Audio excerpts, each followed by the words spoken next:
Vocação. O tema agora é vocação, tá?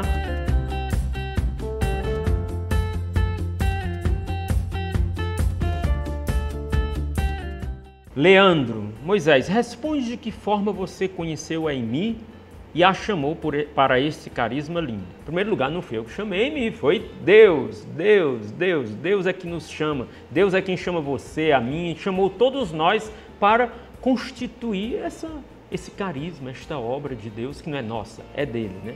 E eu conheci a Aimee, eu estava no início da minha caminhada também, assim, já dentro de algumas etapas, tinha feito a minha experiência de efusão no Espírito Santo, e a Aimee fazia parte da Renovação Carismática, da equipe de serviço da Renovação Carismática, e nós participamos de um mesmo retiro, onde ela estava com um grupo de jovens e ela estava pregando nesse retiro e eu participei também, e ali a gente começou a conversar, porque a renovação não era presente, a experiência da efusão no Espírito Santo não era presente no meio dos jovens.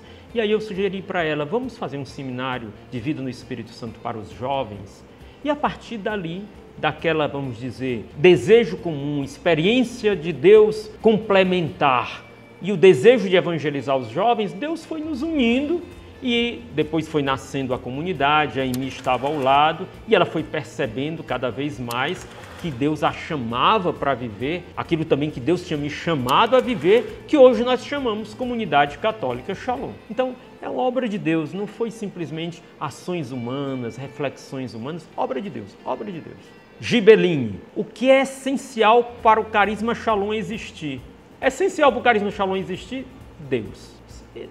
É dele que nós nascemos, é para ele é que é a essência, ele é que é a fonte. Outra coisa que é essencial, o sim a esse chamado divino. Sim, porque o sim, às vezes as pessoas dizem, Moisés, muito obrigado pelo seu sim. E a única vontade que eu tenho que dizer é, fulano, Beltrano, Gibeline, muito obrigado pelo seu sim.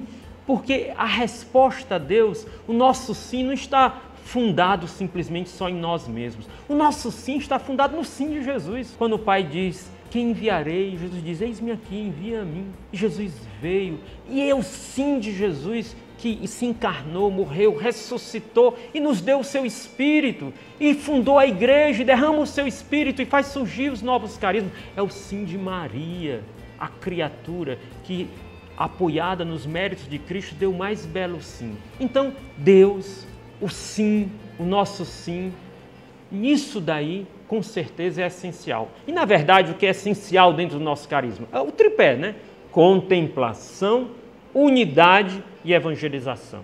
Quando nós vivemos a nossa comunhão com Deus, quando nós recebemos a paz do coração do ressuscitado, encarnamos na nossa vida, na unidade, e quando nós transbordamos esta paz pela evangelização, pela parresia, ali está o que é essencial do carisma Shalom. Ok? Heitor, qual cidades do mundo seus olhos brilham para levar à comunidade? Aonde tiver um jovem, aonde tiver um povo que tem fome e sede de Deus, aí isso já faz os nossos olhos brilharem. Não é questão simplesmente de escolha nossa, é questão da direção de Deus, da providência de Deus. A comunidade Shalom, ela se deixa guiar pela providência divina. E os nossos olhos brilham aonde a providência de Deus nos aponta. Thalia ou Thalia, né? Quero saber como você faz seus discernimentos. Como saber qual é a vontade de Deus e não a nossa? Muito importante sua pergunta, porque o que é discernimento?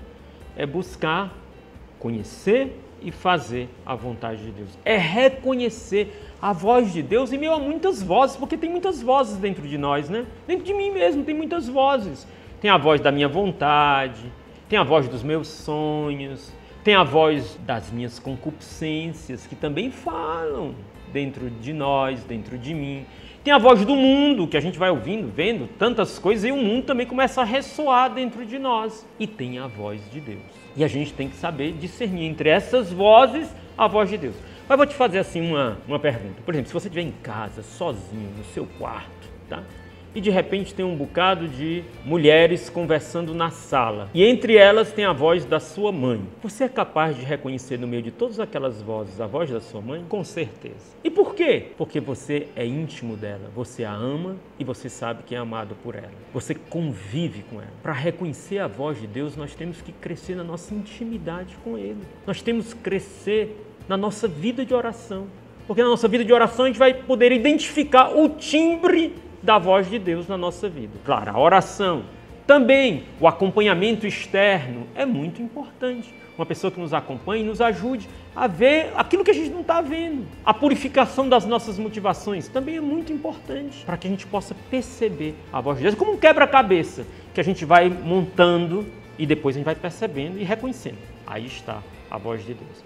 Mas é uma pergunta que exige muito mais do que isso. Mas eu estou dando só dicas, tá? Vinícius, como vencer o medo de corresponder à vontade de Deus? Olha, Vinícius, sabe de quem é? Você tem razão, às vezes a gente tem medo de fazer a vontade de Deus. Mas sabe por que a gente tem medo de fazer a vontade de Deus? Porque a gente é bobo. Porque a gente devia temer é fazer a nossa vontade própria, Vinícius. Porque hoje a gente diz assim, eu quero aquilo, eu quero aquilo, eu quero aquilo.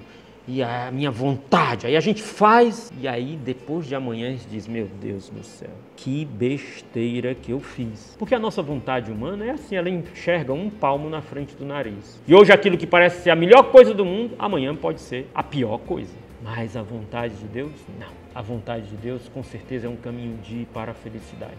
Pode ter exigência? Pode. Mas nos faz plenos e felizes. Por isso, quando a gente descobre que vontade de Deus para a nossa vida nos leva à felicidade, a gente perde o medo, não é verdade? Pessoal do Conchalon, gostou aqui do bate-papo? Eu gostei. Se você gostou, dá o joinha aí e se inscreve aqui e até a próxima semana. Shalom!